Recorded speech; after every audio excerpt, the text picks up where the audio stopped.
कांग्रेस में तो परिवार ही सब कुछ है, देश हित दलहित की कोई वैल्यू नहीं, परफॉर्मेंस की कोई वैल्यू नहीं, पर ईमानदारी बोलने का खामियाजा भी भुगतना पड़ता है कांग्रेस में। मैं तो उसका भुक्तभोगी हूँ। मैं प्रार्थना कर रहा हूँ ईश्वर से कि डॉक्टर थरूर के साथ कोई अप्रिय चीज़ ना की जाए उनके इस ईमानदारी भरे लेख के चलते। भारत का लोकतंत्र जिसकी नींव जनता के हक, जनता की आवाज और जनता के अधिकारों पर टिकी है, आज उसी लोकतंत्र के माथे पर सवालों की एक गहरी लकीर उभर आई है। भारत दुनिया का सबसे बड़ा लोकतंत्र है, लेकिन आज इस लोकतंत्र की सबसे गहरी बुनियाद पर एक सवाल गूंजने लगी है।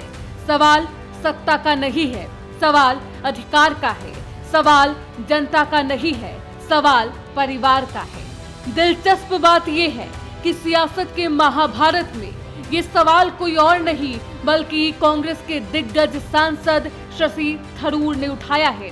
वही थरूर जो अक्सर अपनी ही पार्टी के अंदर से सिस्टम पर वार करने के लिए जाने जाते हैं। दरअसल शशि थरूर ने राजनीतिक वंशवाद को लेकर 31 अक्टूबर को ओपिनियन पोर्टल प्रोजेक्ट सिंडिकेट पर एक लेख जारी किया था, जिसमें उन्होंने भारत की वंशवादी पॉलिटिक्स को सीधे तौर पर टारगेट किया।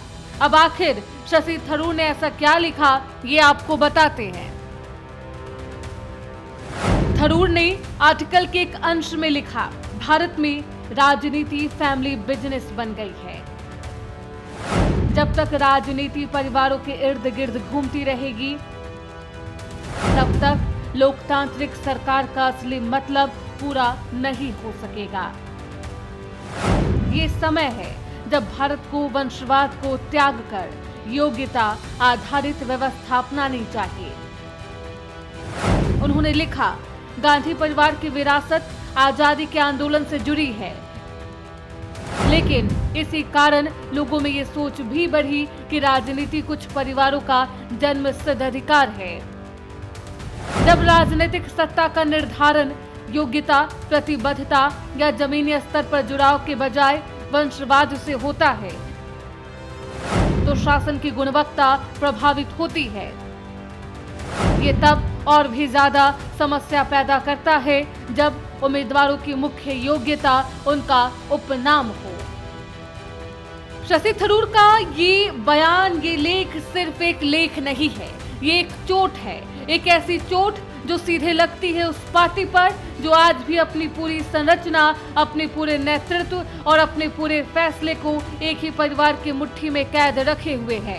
यानी जब राजनीति में मेहनत नहीं बल्कि वंश चिन्ह ही पहचान बन जाए, जब संघर्ष की जगह परिवार का नाम ही टिकट का पासपोर्ट बन जाए, तो सोचिए ऐसे में क्या लोकतंत्र जनता का रह पाएगा या फिर महज इलाइट ड्राइंग रूमों में बैठकर लिखी जाने वाली विरासत। ये सवाल उठाया है किसी विपक्षी नेता ने नहीं बल्कि कांग्रेस के ही अपने चमकते चेहरे शशि थरूर ने।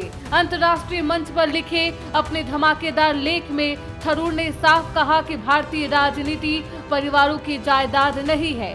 आर्टिकल सामने आने के बाद बीजेपी ने भी थरूर का जमकर समर्थन किया।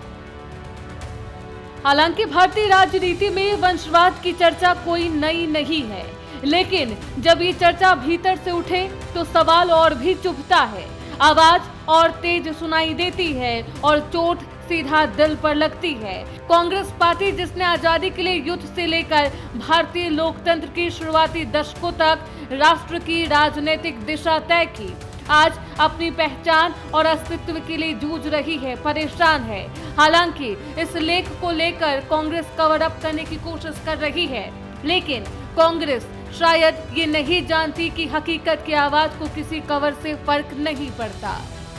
ना मैंने उनका आर्टिकल पढ़ा है, ना मैंने उनको सुना है, तो जब तक मैं सुन न लूं मैं कैसे प्रतिक्रिया व्यक्त कर सकता हूँ। लीडरशिप मेरिट से ही आई है। पंडित जवाहरलाल नेहरू इस देश के योग्यतम प्रधानमंत्री थे। गुलाम भारत जब आज़ाद हुआ तो उसका नवनिर्माण किया। इंदिरा जी ने अपनी शहादत देकर साबित किया। राजीव जी ने अपनी शहादत देकर इस देश की सेवा की। तो अगर कोई गांधी परिवार की बात करता है डायनेस्टी के मामले में, तो त्याग, बलिदान, योग्यता इस परिवार में जो थी, जितना त्याग बलिदान एक परिवार ने हिंदुस्तान में, मैं कहूँगा दुनिया में किया है, गांधी परिवार ने। जवाहरलाल नेहरू 12 साल जेल में रहे। कौन ऐसा परिवार है? लेख में थरूर ने बिना नाम लिए उन राजनीतिक पार्टियों और संरचनाओं पर हमला किया जो परिवार केंद्रित नेतृत्व पर चलती है। लेकिन असल चोट कांग्रेस पर भी है, क्योंकि थरूर कांग्रेस के सबसे चमकते चेहरे हैं।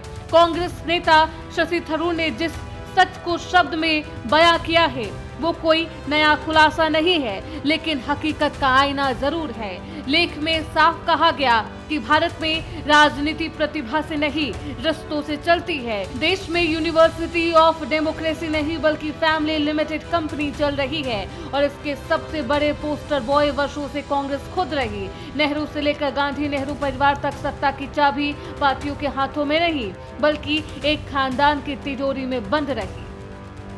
शशि थरूर ने ये बात को उजागर करके इस बात को स्पष्ट कर दिया कि कांग्रेस में परिवारवाद की जड़ें गहरी और अब वक्त आ गया है कि परिवारवाद को समाप्त होना चाहिए।